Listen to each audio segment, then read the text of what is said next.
Once I rose above the noise and confusion. Hello guys အားလုံးပဲမင်္ဂလာပါကျွန်တော်ကတော့ထင်ပါဒီနေ့မှာတော့ Supernatural series ကလူသိမ့်တည်သေးတဲ့ရိုက်ခွင်းနောက်ွယ်ကလွှဲနေတဲ့ fan လေးကိုပြပြပေးသွားမှာဖြစ်ပါတယ် Supernatural Universe က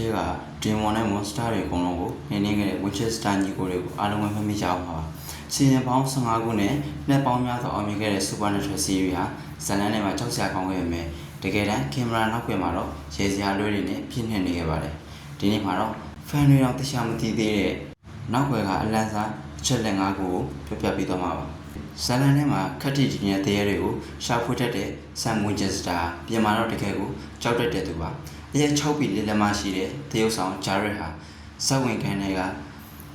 တရေမိကအသက်ပုံပြင်ထားတဲ့တရုတ်ဆောင်တွေကိုမြင်တကယ်လန့်တတ်ပါတယ်ဒါကိုသိတဲ့ Dean Winchester ကတော့စင်ပေါ်မှာသူ့ကိုအမြဲတမ်းလိုက်စားနောက်ပြီးချင်းချောက်လေးရှိပါတယ်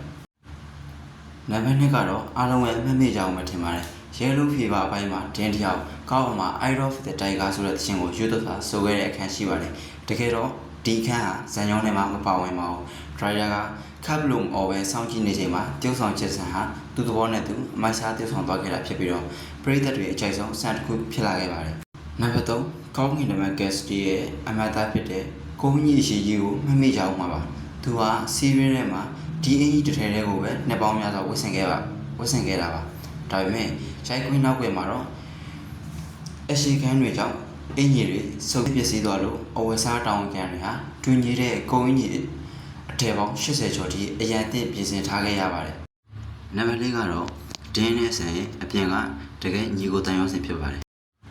ဇလန်တော်တော်များများမှာတော့မင်းသားတွေကအပြင်မှာတိမ်မထစ်ကြတာမျိုးရှိရပါတယ်ဒါပေမဲ့ Winchester ညီကိုများကတော့အပြင်လောက်ကမှလည်းတကယ်ညီကိုရင်းတွေလို့ခင်မင်ကြသူတွေပါသူတို့ဟာ15နှစ်လုံးတယောက်နဲ့တယောက်ရန်ဖြစ်ခြင်းစကားများဝေးခြင်းမရှိဘဲနဲ့ရဲကွင်းပြင်ပမှာလည်းအိမ်နီးနားချင်းတွေဖြစ်အတူတူနေထိုင်ခဲ့ကြပါတယ်